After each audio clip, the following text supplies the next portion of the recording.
평생 걸어본 적이 없던 사람이 갑자기 일어나서 걷는다라는 것은 어떻게 보면 참 놀라운 일이죠. 보고도 믿지 못할 일입니다.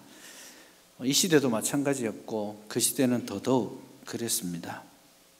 매일같이 성전에 들어갈 때마다 그 앞에 미문 앞에 앉아서 손을 들어서 구걸하던 움직일 수 없던 그 사람이 갑자기 걸으며 뛰며 성전으로 들어가서 하나님을 예배하고 있는 그 장면을 보았을 때에 사람들이 깜짝 놀라지 않을 수 있었겠습니까? 그래서 오늘 본문 10절을 보시면 그에게 일어난 일로 인하여 심히 놀랍게 여기며 놀라니라, 그렇게 되어 있습니다. 심히 놀라고 놀랐다, 그렇게 강조하고 있죠. 처음에는 아주 놀랐다라는 말이고, 두 번째는 경악했다, 이런 뜻입니다. 아마 머리를 붙들고 이게 무슨 일이야 하고 그렇게 비명을 질렀을 것 같습니다. 얼마나 놀랐는지 그들의 충격을 받았던 그 마음이 느껴지는 부분입니다. 계속해서 11절을 보시면 나은 사람이 베드로와 요한을 붙잡았을 때에 백성들이 크게 놀라며 달려나갔다, 그렇게 표현하죠. 계속해서 지금 그 장면에 있어서 이 솔로몬 행각에서 모이는 그 백성들의 마음이 지금 어떠한지 본문이 잘 알려주고 있습니다. 그리고 걷고 있는 그 사람을 보면서 그 소식들이 막 일파만파로 전해지는 그걸 보면서 너도 나도 다 어떻게 그런 일이 있을 수 있어? 보자, 한번 가서 보자. 내 눈으로 보기 전에는 믿지 못할 거야. 내가 헛것을 보았나? 이런 생각을 다 하면서 솔로몬 행각으로 모여듭니다. 그 한가운데 그 나은 사람이 베드로 요한을 붙잡고 있습니다. 이 붙잡는다라는 말에 어감이 조금 다릅니다. 붙잡았다 이 말은 도망가는 걸 막 어딜 가 하고 붙잡는 그런 느낌인데, 그런 게 아니고 여기서 붙잡는다는 말은 손을 꼭 잡고 있다, 그런 단어의 뉘앙스입니다. 그래서 이 나은 사람은 베드로와 요한이 어디 갈까 봐 이렇게 포옹하듯이 꼭 붙잡고 있고, 주변의 사람들이 저마다 몰려들어서 솔로몬 행각에서 이 사람을 지금 베드로와 요한을 만나고 있습니다. 솔로몬 행각이라는 곳은 그 당시에 그 헤롯 성전이죠. 헤롯 성전의 가장 바깥쪽 동편 뜰 끝에 있는 곳입니다. 행각이라는 말은 주랑이죠. 기둥이 이렇게 쭉 놓여져 있고 위에 지붕이 있어서 비나 그늘을 햇볕을 피할 수 있도록 되어 있는 열린 공간입니다. 솔로몬 행각에서 사람들이 모였는데, 사실 초대교회는 우리와 같은 건물을 가지고 있지 않았죠. 그래서 그들이 예배하기 위해서 모이던 장소는 성전이었습니다.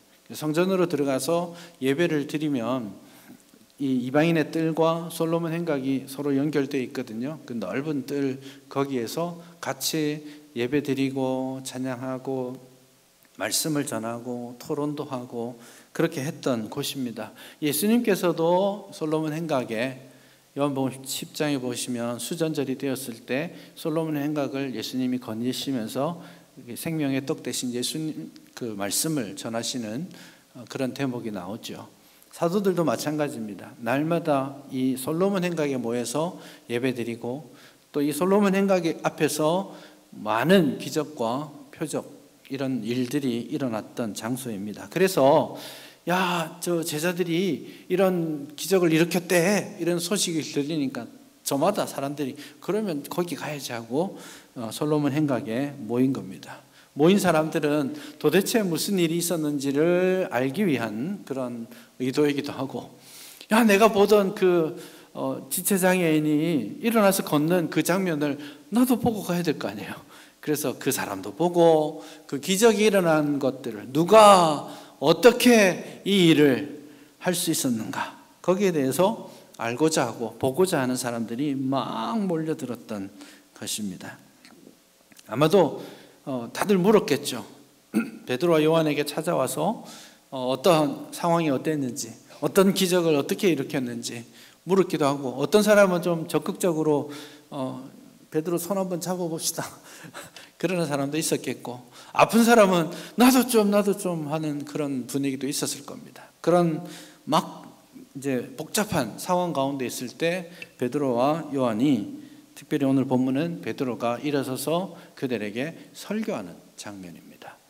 설교의 내용은 사실 앞에 살펴보았던 오순절 설교랑 크게 다르지 않습니다. 그래서 아주 명확하게 복음에 대한, 예수님의 죽으심과 부활에 대해서 선포하고 있는 것이 설교의 내용인데요. 오늘 제가 살펴볼 것은 이 설교를 하기 시작하면서 베드로가 여기 찾아온 백성들에게 질문을 하고 있다는 거죠. 두 번에 걸쳐서 질문하고 있는데 그것을 한번 살펴보고자 합니다.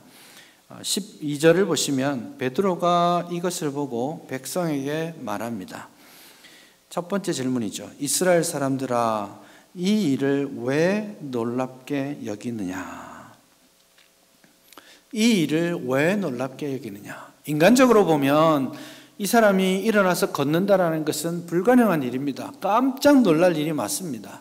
그러나 지금 우리 앞에서 살펴보았듯이 걷지 못하는 지체장애인이 걷고 일어서서 하나님을 예배하고 성전으로 들어가는 이것은 새로운 시대, 메시아 시대가 도래했다라는 것을 말씀하는 거예요. 그것은 구약시대부터 예언되어 왔던 거예요. 여기 성전에 와서 예배드리러 오는 이 많은 유대인들이 모르지 않는 내용이에요. 그러나 그 권능과 역사가 일어날 것을 기대하지 않았던 것이죠. 선포되었던 예수님, 지금 그들이 들었던 예수님의 그 십자가의 죽으심과 부활에 대한 믿음이 없었기 때문에, 예수 이름에 있는 그 능력을 이해하지 못했기 때문에 깜짝 놀란 겁니다. 오늘 본문에 이 기적이 어떻게 일어났다라고 명확하게 말하고 있죠. 16절을 보십시오. 그 이름을 믿음으로 그 이름이 너희가 보고 아는 이 사람을 성하게 하였다. 예수 그리스도 이름, 예수로 말미암아 난 믿음이 모든 사람 앞에서 완전히 낫게 하였다. 예수님의 이름에 능력이 있다. 예수님의 이름 가운데 나타나는 역사가 바로 이런 일이다. 이렇게 말하고 있는 거예요. 그러면 사람들이 야, 이거 어떻게 이런 일이 일어날 수 있어? 믿을 수 없어 라고 본다라는 말의 기본 의미, 본질적으로 숨겨진 이야기는 뭐냐면, 사람들이 예수님의 이름에 있는 능력을 믿지 않았다는 거예요. 그걸 믿고 있었다면 당연히 나타날 일인데 그 믿음이 없었기 때문에 그들의 불신앙으로 인하여서 깜짝 놀라고 있는 겁니다. 지금 베드로가 처음으로 폭로하고 있는 내용이 바로 그것입니다. 왜 이 일을 놀랍게 여기느냐? 이 말에는 너희가 예수의 이름도 모르고 하나님의 나라의 능력도 모르고 그것을 거부하고 있는 것 아니냐? 그걸 거부했기 때문에, 예수님의 이름을 거부했기 때문에 예수님을 죽음에 내몰았고, 예수님이 다시 살아나셨어도 그 부활을 믿지 않았고 따르지 않았죠. 불신앙입니다. 그것을 17절에 이렇게 표현합니다. 형제들아, 너희가 알지 못하여서 그리하였다. 너희 관리들도 알지 못하여서 그리한 줄 아노라. 그들이 예수를 몰랐기 때문에, 그들이 하나님의 나라 능력을 몰랐기 때문에 놀라는 겁니다. 핵심은 뭐냐면 아는 것입니다. 알지 못하는 것이, 때로는 우리가 인생을 살다 보면 죄송해요, 제가 잘 몰라서 그랬어요 하면 좀 양해가 되는 부분이 있죠. 그것은 살아가다 보면 그런 경우가 있겠지만, 복음 앞에서, 믿음 앞에서 제가 알지 못했습니다라고 말하는 것은 하나님 앞에 어떠한 핑계거리도 되지 못합니다. 그래서 너희가 알지 못하여서 그리하였다, 이 말을 우리는 뼈 아프게 들어야 됩니다.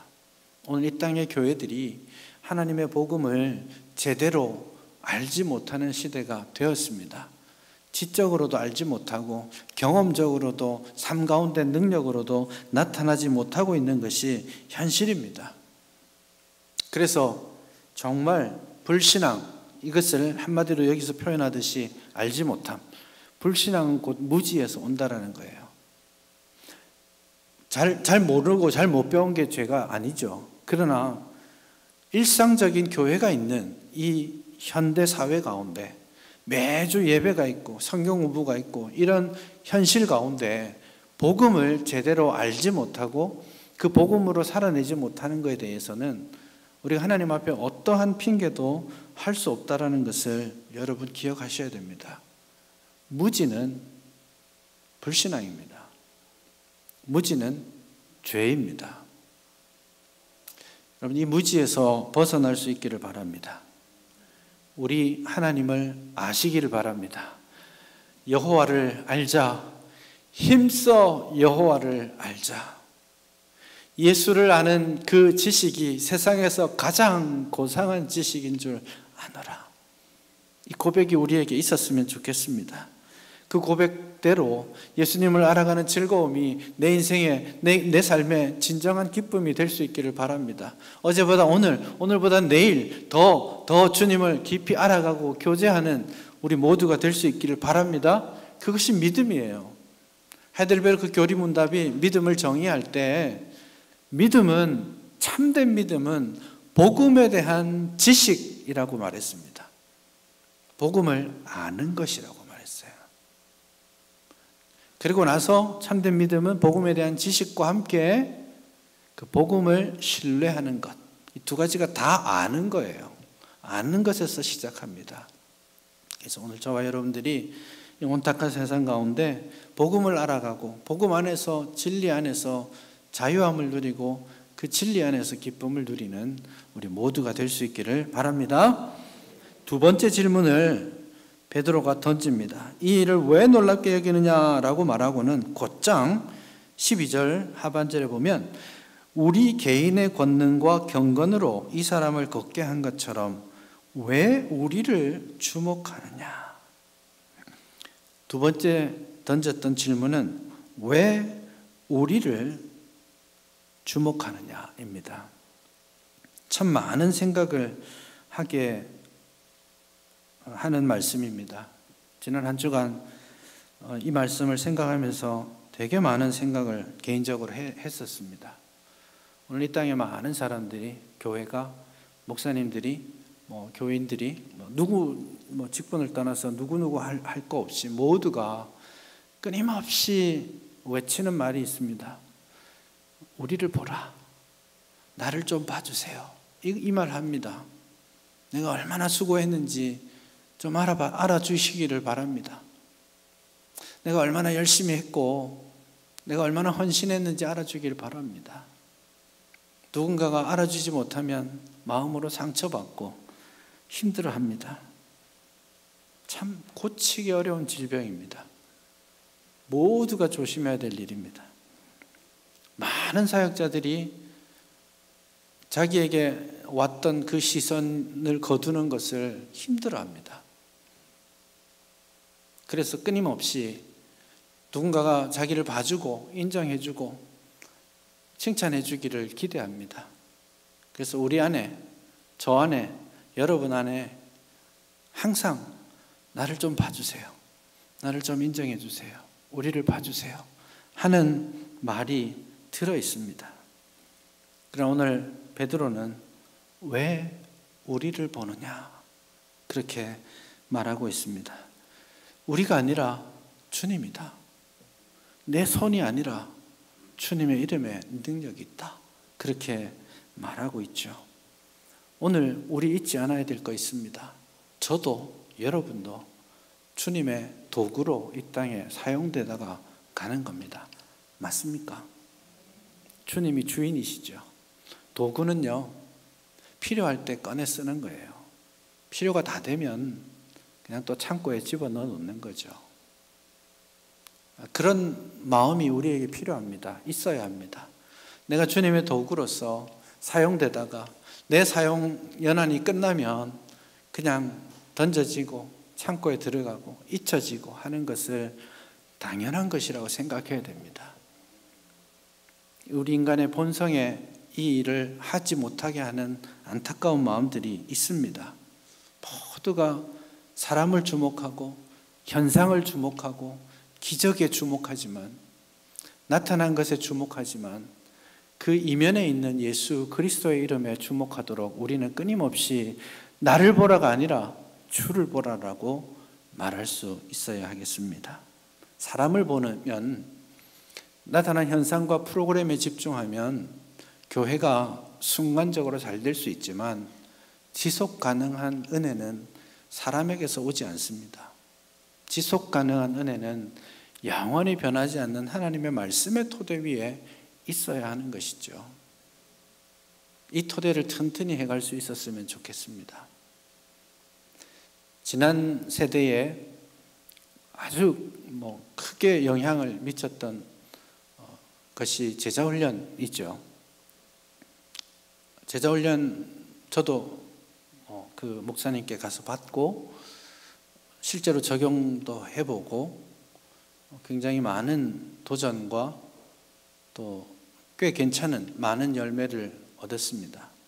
저의 삶을 보더라도, 저의 사역을 보더라도 그 당시는 제자훈련 전과 후로 나뉠 정도로 뚜렷한 결과물들이 있었습니다. 근데 그 목사님이 2010년도에 돌아가셨죠. 은퇴하고 금방 돌아가셨는데, 돌아가시고 나서 몇 년이 되지 않아서 그 교회의 모습은 어떠합니까? 전국에 전 세계에 제자훈련 하는 사람들을 키워냈고 또 그런 사역들을 불꽃처럼 사셨습니다. 그분의 강의가 그 제자훈련 가면 첫 강의가 광인론입니다. 제가 딱 갔을 때 그분 은퇴하실 때라서 거의 마지막으로 그 강의를 제가 들었던 것 같은데 막 가슴이 불타올랐습니다. 광인론, 이렇게 좀 거창한데 쉽게 말하면 미쳐야 된다, 이 말이었습니다. 복음에 미치고 교회에 미치고 제자 삼아서 예수님의 제자 만드는 일에 미쳐야 된다, 그거였죠, 쉽게 말하면. 근데 그 말대로 사셨어요. 그렇게 살다가 그런 교회 만들고 세계적으로 모델이 되는 그런 교회 만들고 가셨는데 지금은 더 이상 그 교회 보지 않습니다. 그 교회를 모델로 하지 않습니다. 그냥 사람은 더 많아졌고 교회는 더 아름다워졌고 더 웅장한 교회를 지었지만 가서 배우라고 말하지 않습니다.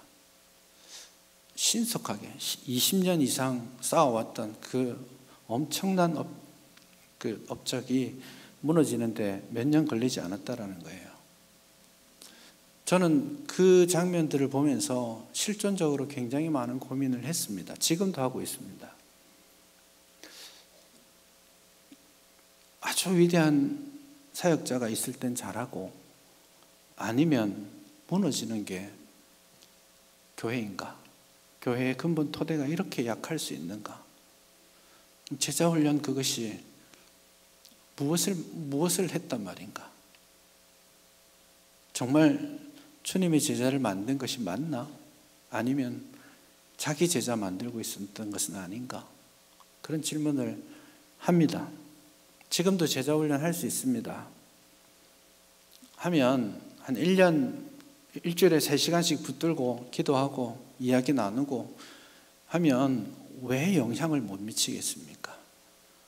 변화되는 게 눈에 보일 거라고 저는 확신합니다. 그러나 제가 하지 못하는 이유는 그렇게 해서 내 말에 공감하고 나를 따르는 사람 만들 수는 있겠지만 주님의 제자 만든다라는 확신이 들지 않았기 때문이에요. 사람을 보면 그 사람이 좋을 때는 좋다가 그 사람이 안 좋게 되면 혹은 다른 마땅치 않은 사람이 오면 또 찌그러드는 것이 그런 교회라면 그 교회의 근본 토대가 약하고 없는 거 아니겠습니까? 우리 교회가 사람에 주목하지 않았으면 좋겠습니다. 사람 존중하고 칭찬하고 함께 가야 됩니다. 맞는 말입니다. 그러나 사람에 따라서 교회가 이리 움직이고 저리 움직이고 하지 않기를 바랍니다. 흔들리지 않아야 돼요. 여러분도 마찬가지입니다. 그렇기 위해서 여러분 개인이 복음에 진리의 말씀에 깊이 뿌리를 내려야 됩니다. 어떤 상황이 나도 흔들리지 않는 믿음을 가져야 되는 겁니다. 그래서 교회는 훌륭한 목사에 의해서, 헌신된 어떤 장로님에 의해서 좌지우지되는 것이 아니라 복음 진리에 의해서 굳게 서서 어떤 어려움이 와도, 어떤 바람이 불어도 흔들려서 넘어지지 않는 그런 교회 되어야 할 줄 믿습니다. 우리 교회가 그 말씀의 토대 위에서 흔들리지 않는 그런 교회가 되었으면 좋겠습니다. 저도 여기 있다가 주님 부르시면 또 갑니다. 위로 가든 딴 데로 가든 모르겠어요. 부르시면 가야 됩니다. 여러분도 마찬가지입니다. 그래서 있는 동안 하나님 앞에 하나님의 도구로 충성되게 사용하다가 됐다 하시면 기쁘게 주님께 모든 영광을 올려드리고 사라질 수 있기를 바랍니다. 왜 우리를 주목하느냐? 왜 우리를 주목하느냐? 내가 믿음이 더 좋아서 그랬던 게 아니야. 내 손에 능력이 있기 때문이 아니야. 내가 어떤 주술적인 마법을 부린 게 아니야. 예수 그리스도의 이름 안에, 예수의 능력 안에, 그 믿음 안에 이 일이 가능하게 된 것 아니냐. 그렇게 베드로는 아주 울림 있는 이 말을 우리에게 던져줍니다. 여러분, 우리도 이 말 평생 하고 사십시다. 왜 우리를 보느냐? 예수만 봐야지. 주님을 보라. 참된 능력이 그분의 이름 안에 있다. 그렇게 고백할 수 있기를 바랍니다. 그리고 그 마지막 순간에 주님, 저는 부익한 종이오니 오직 주님께서 영광받아 주옵소서. 기도하겠습니다.